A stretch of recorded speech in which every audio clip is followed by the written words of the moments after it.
पटना से एक साहब का फोन आया, पढ़े लिखे आदमी है। उन्होंने कहा कि साहब डिजिटल करेंसी की खरीदो फरोख्त के बारे में आप क्या कहते हैं, जायज है नाजायज है? हमने कहा कि डिजिटल करेंसी ये माल है कि नहीं है? कहने लगे ये तो बहुत सेफ माल है, सोने और चांदी से भी ज्यादा महफूज और सेफ माल है,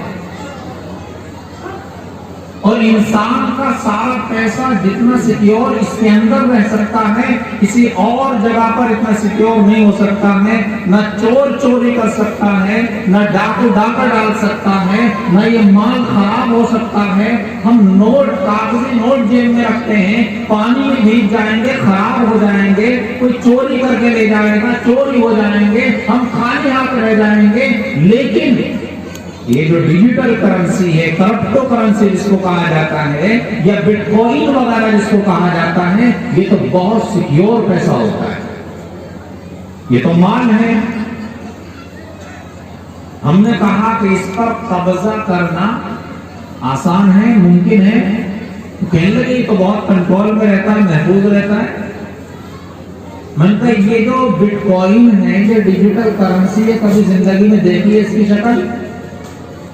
अब इस पर वो खामोश। मन कर कभी देखी हो, किसी के हाथ में देखी हो, उसकी कोई सूरत देखी हो, कोई शक्ल देखी हो? इसलिए कि देखिए डिजिटल करेंसी, बिटकॉइन, ये करेंसी वो करेंसी है जो इंटरनेट से, कंप्यूटर से बनती है और कंप्यूटर के अंदर ही रहती है। बस हाथों में उसे कोई पकड़ नहीं सकता, कोई महसूस नहीं कर सकता, कोई आंखों से देख नहीं सकता है।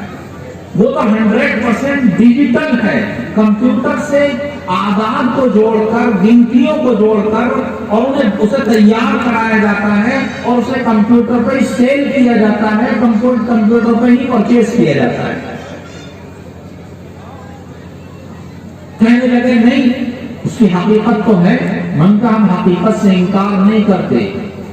लाखों लोग हैं दुनिया में जो डिजिटल करेंसी में कारोबार करते हैं, लेकिन आप पूछ रहे हैं इस्लाम का हुक्म क्या है? तो इस्लाम ये कहता है कि जिस चीज को आप खरीद रहे हो, जो मबी कहलाती है इस्लाम की नजर में, जिस चीज को आप खरीद रहे हैं वो चीज मौजूद होनी चाहिए, महज गिनतियों के अंदर ना हो। वो चीज मौजूद हो, ऐसी मौजूद हो कि अगर आप उस पर कब्जा करना चाहें तो कब्जा करके अपने हाथ में रख सकते हैं, और जब जरूरत पड़े तो आप उसको अपनी जरूरत में इस्तेमाल कर सकते हो। बताइए क्या इस तरह से ये करेंसी है? तो कहने लगे नहीं, वो तो इंटरनेट से खरीदकर इंटरनेट पर ही बेची जाती है। हमने कहा कि इससे आगे जरा ये बताइए कि हिंदुस्तान ही नहीं बल्कि दुनिया के 95% ममालिक में ये करेंसी वैलिड है या नॉन वैलिड है? तो कहने लगे बहुत से मुल्कों ने इसको वैलिड करार दिया है। मसलन कहने लगे अमेरिका में बाज़ सूबों के अंदर, स्टेट्स के अंदर ये वैलिड है। मन का वैलिड किस हद तक है? कहने बस वैलिड है। मन का आपको वैलिड का ही नहीं पता कितनी वैलिड है।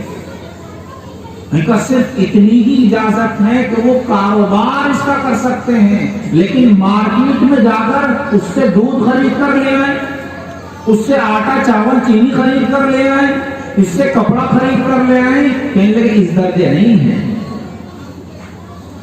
और मैं कहा फिर हिंदुस्तान जैसे मुल्क के अंदर जिसमें हम रहते हैं, जिसके कानून को हम फॉलो करते हैं, जिसके कानून पर हम अमल करते हैं, क्या हमारे मुल्क का कानून इस करेंसी के रिवाज की इजाजत देता है? क्या नहीं, हिंदुस्तान में तो इसकी इजाजत नहीं है। मैंने कहा आपने करोड़ 10 करोड़ रुपया इसमें लगा दिया और वो कोई लेकर चला गया, कोई चोरी करके चला गया इंटरनेट से ही, तो उसका जिम्मेदार हुकूमत तो होगी नहीं, इसलिए कि हुकूमत की नजर में ये वैलिड ही नहीं है। पहले तो चोरी नहीं होती, यानी मुझसे वो जायज कहलवाना चाह रहे थे, और शायद कोई इस चीज को ना जानता होता, हो सकता जायज कह देता। मैंने कहा कि आपको इस करेंसी के फ्रॉड के बारे में मालूम नहीं है कि पूरा सट्टा है और धोखा है, ये जाल है शैतान का। फिर मैंने उनको चंद आदाद शुमार गिनाए। मैंने कहा 16 करोड़ अमेरिकी डॉलर की करेंसी, डिजिटल करेंसी खुला वक्त में चोरी हुई। या मसलन एक साउथ अफ्रीका का एक रईस था, मालदार था, और उसने बहुत से लोगों से पैसा लेकर इस करेंसी को खरीदने में लगाया था। वो इंडिया घूमने के अंदर लिए आया और यहां पर उसका इंतकाल हो गया और हजारों करोड़ रुपया लोगों का मारा गया। इसके अलावा और बहुत सारी ऐसी कंपनियां आपको मिलेंगी जो आपको लालच देकर सूदी कारोबार में लगाएंगी कि साहब 1 लाख रुपए आप हमारे पास जमा कर दीजिए, हम महाना आपको 7,000 रुपए देते रहेंगे स्टॉक मार्केट से कमाकर, और आपका 1 लाख रुपया भी महफूज रहेगा। 1 साल का एग्रीमेंट है और 1 साल के बाद एग्रीमेंट खत्म कर देना।